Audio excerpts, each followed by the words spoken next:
In the last 6 years, there are several novel therapies which have been discovered and approved in the use of Hodgkin lymphoma.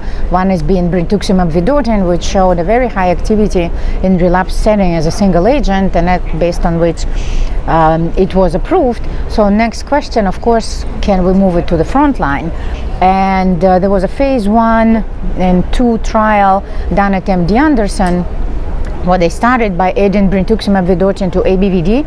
However, it was proven to be too toxic from the pulmonary toxicity. They had several deaths from pulmonary toxicity, so you cannot combine Brentuximab with bleo.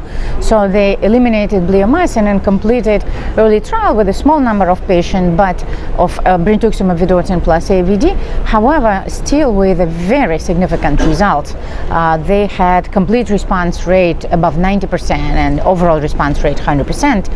And they just reported the 5-year data, which still stands, and the PFS is 92%, which is basically a very significant finding. So based on the results of the early trial, the Echelon-1 was designed, and it's a very large study with over 1,000 of patients. It was open labeled for patients with a stage 3-4 Hodgkin lymphoma.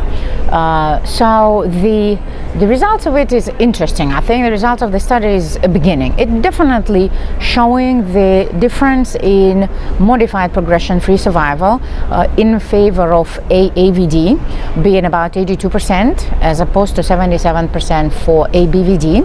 So the question is, are we happy with the 5%?